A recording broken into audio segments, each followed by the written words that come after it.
So that famous quote by Jim Rome, a man never rises to the level of his goals, but always falls to the level of his systems or habits. What's up, everyone? This is Courtney Rollins here with my man Javon. I'm the acquisition sales manager, Javon's acquisition manager here with Estate Pro Services and do REI deals and all those names, which essentially is our company for finding discounted properties and helping families and property owners who are quite often in distress find a solution that is viable for them, which often means trading speed and convenience for that discounted price. You are here because you are probably listening to this on a podcast or maybe on YouTube or Instagram, and maybe you're checking this out on the Life and Transitions Experts podcast or community, and that is awesome. A community is geared exactly for what we're doing here, to help people, help family through biggest transitions, preparing for them and navigating through them. And selling a property, particularly if it's bringing you distress, it's quite often a big life-changing experience. And so we're very happy and proud to be able to serve. And one of the ways we do that is by getting better and better, practicing, training, and going over it. But yeah, I'm over here about to show Javon part of the sales system. Before you do that, how's it going, man? How you doing? I'm good. I'm good. Yeah. Great to be in this position. Great to be working with you. Hey, brother. Well, tell people real quick, Javon, how did you come across just talking to real estate in general and sales and all? It all started at one point when I was in real estate school. I was doing a CE shop, and it was kind of taking a little longer than I expected to get that 60 hours to go ahead and get your real estate license. Okay. Linking with one of my family members who was already kind of into the game. And he kind of, gave me a little bit of the ropes of how to do wholesaling and how to, make some money a little quicker than it would as far as being a real estate agent. So I just kind of got my feet wet, dealing with him. And I mean, as you know, I have tons of call experience. So I have that rapport with people and actually able to talk to people and actually able to make deals with people. Simply off the background of me being a debt collector for about 6 or 7 Oh, years. wow. So So you would call people to acquire debt. I think it's to collect on debt that they may have owed. yeah, collect on old debts. Like, Wow, that is a challenging field. and everything from 20, 30 years ago. You're getting them to pay it. And I mean, you're Wow. talking about when it comes to that type of stuff. And I mean, it's the same here. You have the same type of stuff here. You just got to know what you're talking about, kind of relate to the people, kind of, have that feeling of what they're going through and able to apply those things and able to sit back and say, okay, well, you have this problem. I have a solution. Mm-hmm. And I mean, Hey. that's all it is. Well, you're dropping complete nuggets right there, man. I can pick apart starting from the back. You heard them. This is all about solving problems. If we don't have a bunch of problems for our clients or our sellers, that means we're not talking to enough people. Problems equal opportunity, absolutely, man. And it's really cool to see that you were in the debt collecting field. Oh my gosh, I can just imagine how challenging that is and how having to be able to build rapport. No wonder you're so sharp on the phones, man. Yeah. That's pretty cool, brother. And like so many people's journey, I hear another theme that's really similar. A lot of folks, I thought that I had to get a real estate license to be able to get involved in real estate investing. And quite often what I found and heard from a lot of people is that it could actually be, now it could be a great thing. It could be a supplement of support. I'm actually looking for someone to have their license on my team so that I can really help and take advantage of referrals and just even have more options that provide to sellers. But if that's not your main focus, it could become a distraction, and you could just have every single person you work with becomes a new boss for you, and you don't really have as much time or energy to spend towards investing for yourself. Even though, I mean, there's people out there who have been able to do it, but it could be one of those things that take away your focus. So it's a thing I've heard a lot of folks say, and a lot of folks again run into what you said, wholesaling, which is really the act of finding discounted properties And instead of having fiduciary responsibility to the seller, you are stepping in as a buyer, and you assign your rights, your vested interests in that contract to an end buyer. And just because you don't have a fiduciary responsibility doesn't mean you don't work with integrity, because you won't survive long if you're not doing what you say you do. And that's just not the way to go. But wholesaling, you can make large margins and not have as many of the overhead or stipulations that you oversight that you may have as an agent, as Javon just shared. Yeah, brother, this is a cool information for folks to hear, and one of the reasons why I'm glad that we were able to link up, man, for real. Yeah. So I'm gonna share on my screen the system that I've been using is called RESimpli, the CRM, the Customer Relations Management system that I use. And if you're in sales, I'm sure you've heard of CRM. If you've never heard of that before, don't worry, you're hearing it now. Customer Relation Management, that's simply what it is. How you manage your customer, the folks that you work with. And you have a CRM even if you don't have one. Whatever your tool or system is for using that, I don't understand what's going on here. Why is it not showing my... Oh, there we go. Then that's your CRM. If you are listening to this on podcast, go check us out on the YouTube channel, Life and Transitions Experts, and you can check out the slides that accompany this. But I'll do my best, or we'll do our best to make sure we have explain it to you with words. So this is a really brief overview, just intro. We're already pretty much done. And just a reminder, when I think about like helping out or working with folks who are distressed. Now, I do work with the State Pro Service, and I say that we have we try to approach every issue with a heart, head, and hands-on approach to helping folks navigate the probate process. But we also still talk to and market to a larger group than just folks who are going through probate. Probate is when a property or an estate has to be settled after someone died. But there's millions of people who need to be served or helped that have distress, and we still like to say that we try to deliver person-centered services that are based in integrity, and we try to build trusting, dependable relationships. And essentially, we solve problems and create opportunities for income and wealth through real estate. That's what we do. So always want to remind us here. But this right here, having your lead management process or your systems written out, articulated, is so important. And so again, if you're looking, listening to podcasts, definitely encourage you to check out the video. But I'll describe it here. It's really the cycle. It just keeps feeding itself. In the lead management process, you may have it broken down in 3 steps, 4 steps, 5 steps, whatever steps make sense to you and your team is so important. So I have it broken down in 5 steps. I could have broken down in 4 or 6, but I use 5 because that's all the amount they gave me on the PowerPoint. So I was like, okay, I can make this work. So lead management, lead generation is the first step. That's how you're getting data pretty much. That's what I call it. It's not really leads, it's data. So that's if you're pulling from data sources like PropStream, or if you're pulling from like code violations in the county, or probate leads are your data. You're maybe driving around for dollars. So many ways that you get data. So it's really lead data retrieval or acquisition that you're generating there. And then the second step is a crucial step in this field, and that's where Javon and I come in, or Javon was playing a role, and that's cold calling.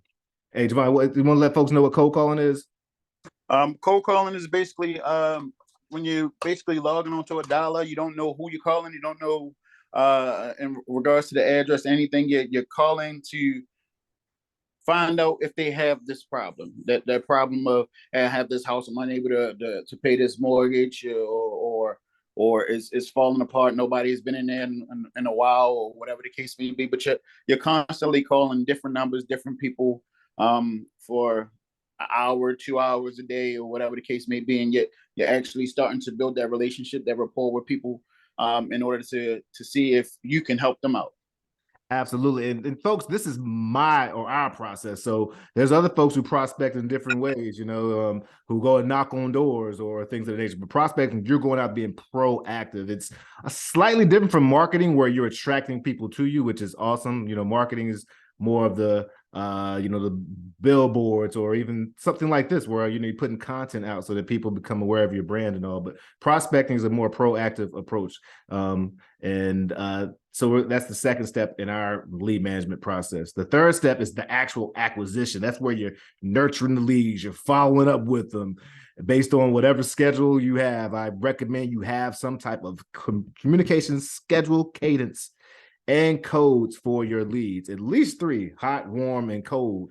And you're constantly following up with them according to really the relationship that you have there, and just sort of like an art and a science. So, some really hot leads, I may follow up every day, and I have it already dripped out to me though. I'm like, every day I'm following up and it's putting in front of me to follow up. I'll take notes.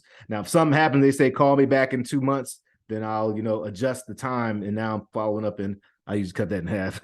So a month if they say 2 months, but it really depends. Or if it's somebody that's really not answering, I may switch it to every week or every 90 days. Really, it is an art to it, but you have to be able to recognize that you gotta have a acquisition and follow-up time. And that's where the prospecting and the acquisition is so important, to have constant sales training, being a better communicator. Just like Javon was saying, connecting with folks. You heard him say it earlier, building rapport, figuring out what their situation is. And that means talking a lot less, but having very great quality questions and just a tone and energy that allows you to be feel like they're trusted, you trust you, and moves you in the right direction.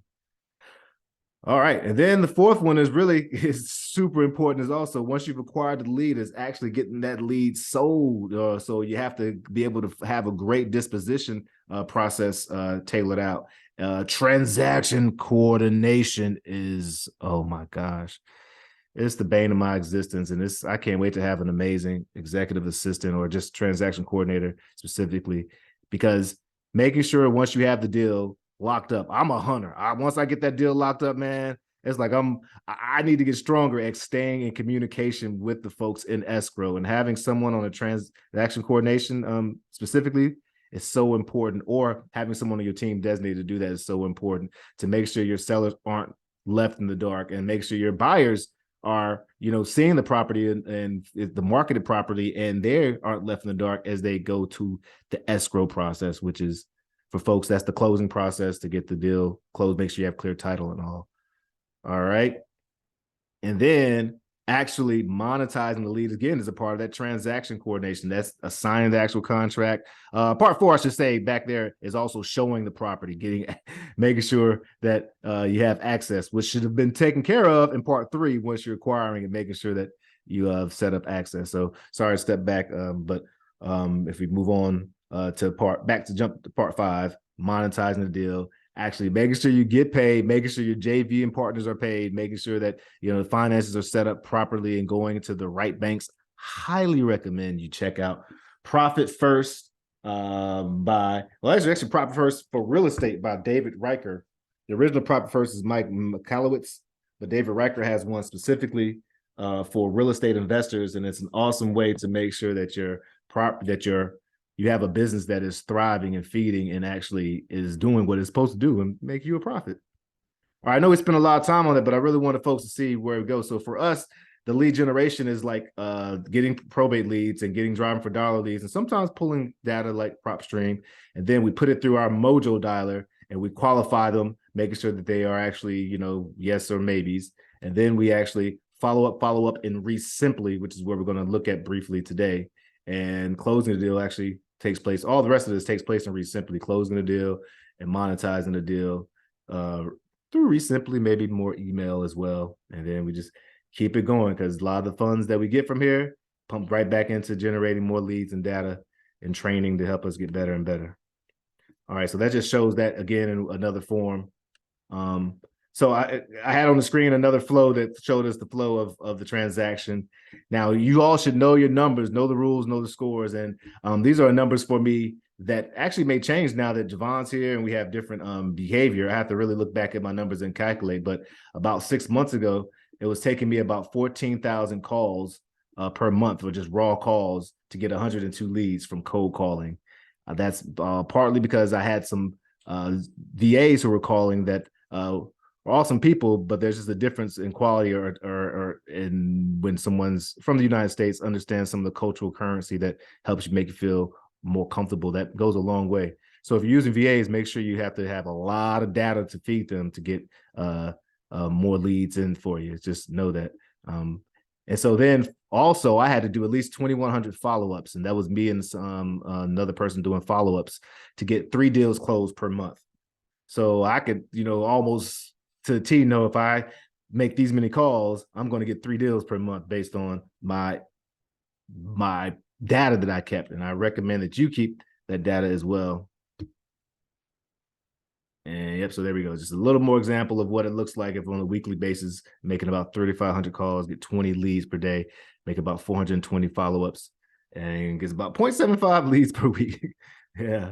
And it's another way to look at it here all the way through. So these visuals are very important. And here's the crux of the matter right here, man. This is pretty simple. Javon, you'll see this, man, 1 through 10. And you've already said earlier, we got on before we press record. He's already been playing with it. But let me show you some of the important parts, man. When you open up this RESimpli app, let me pause. I'm running through. You got any questions or thoughts or comments? No, not as of right now. So of course, jump in anytime, brother. But okay, cool. But for the RESimpli app, your main space you're going to be working on is the activity log, because as the acquisition sales or acquisitions manager, your activity log is going to show you your task. And that's going to be the important space where you're going to be able to click on the activity log, select the task, and review the notes that are there and complete the task as necessary, and write down other important information and update the status as it goes, as appropriate. So let me get out of the full screen and show what that looks like. Let's actually go over to RESimpli, folks.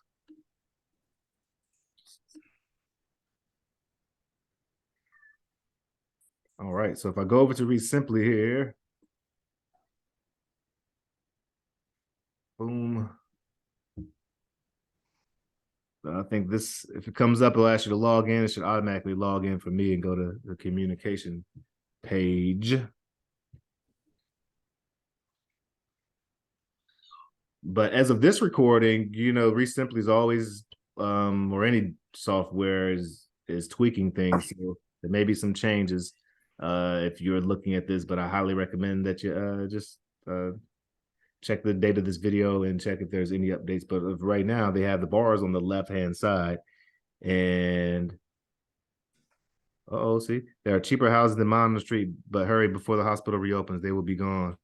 So people are communicating with me. That's someone I must have texted through my drip campaign, an automatic communication to them, and they're contacting me back. But okay. All right, so if you go over to the left-hand side, you'll see activity. It's the checkbox. You'll scroll down, and you can see task. Task will be specifically for you to pull up.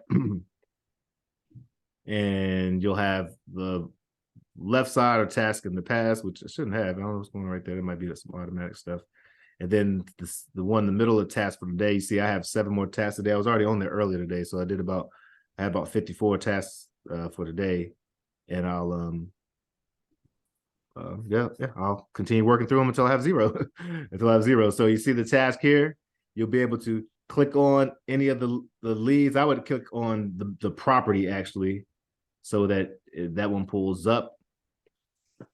And once the property lead pulls up in RESimpli, it has all the tools you need. Again, I know some people may be listening to this on a podcast, but the dashboard is so user-friendly. And if you don't use RESimpli, have some type of tool. There's so many out there. So I have tags up here that I can use, and I'll have a glossary. I have a glossary for you, Javon, of the tags, so you'll know which ones to use. You may start thinking of some themes or be like, yo, this is a tag I want to use. So this is for us to grow, for us to breathe in, us to build in, you know what I mean? So I'm probably underusing it because my brain works a certain way. And so it's really cool to get other people's views on it, because you see how it can be used better or in a different way. But on the right side, you'll see all the communication, notes, and all that good stuff. You can scroll all the way down. You can listen to old calls, look at whatever's added on there. And then the task and appointment section it will tell you what you're tasked to do today. If you notice, folks, if you're looking, you'll see I have tasks set up all the way through so that I won't forget. I have ADHD and I don't want to be at home like, I need to call that Da Vinci Street. Dad, what's going on? What's going on? I was like, nah, all I gotta do is sit down, open up RESimpli, and know that, hey, this is what I'm supposed to do today. Now, if things have to change or adjust, then I will add a task or set up a drip campaign. A drip campaign is going to be for another interview conversation, Javon. But essentially, what I want to make sure, or we want to make sure, is that we keep great notes so that whether it's Javon, me, or whoever is setting up next, that they know, they have a relative understanding of what's the next step and all. Because really, anytime you get on here, you're just gonna got to reestablish all the communication and connection again. And half of these people aren't going to remember you sometimes. Well, they should be able to, but if you're dealing with a lot of follow-ups, sometimes you have to, like, it's almost like a cold call again, to be honest. But but hopefully you have such a good relationship and such a good communication with them that that a lot of times it won't feel like that. But for those that it will feel like, I'm just saying, basically, you can always do the whole pace Morby, catch me up to speed. So what's going on next? Hey, so what's up? What happened since last time we spoke? That's essential. I know we're going a little bit of sales training here, but this is more logistics. But yeah, that's essentially what hey, so catch me up to speed. Where are we with this? But anyways, that's really, Javon, that's the system. You'll be taking notes over here, hitting enter is very user friendly. You can talk to me and hitting at and all. Is similar to Slack. We'll still be able to communicate through our Slack and all. Do you have any questions or thoughts about the tool or system? No, I believe that you already kind of touched base on all the questions that I would have had. All right. So it's like you kind of already cleared those things up a little bit. All right. Well, appreciate that. Well, of course, I'm about to stop this video so that we can have it and use it for our training purposes, as well as put it out for content for folks out there. Hopefully they find it useful. Would love for you to respond with any questions that you may have or feedback you may have, or yeah, would love that review on Apple Podcasts, Spotify, all those things. We're trying to lift up everybody as we go, because, like I say, rising tides, it lifts all sails. Hey, Javon, do you I know you're out there, but do you put your stuff out there? Do you want to put anybody can reach out to you or I recently I kind of separated myself from social media for spiritual purposes. I'll say it like that. It kind of started messing with my mind. I started watching the wrong things, started looking at the wrong things. So I kind of separated myself from social media. So I mean, I don't want to use it right now. Man, I respect that, and that's powerful, man. Our subconscious is on 24/7, and everything is in social media is definitely. So you all out there, I'm glad that you're listening to something like this. Hopefully you find it positive, because you got to curate your experience, and if you're not careful, your experience is gonna curate you. And right on that, man. All right, so I'm gonna go ahead and sign off. Rising tides lifts all sails.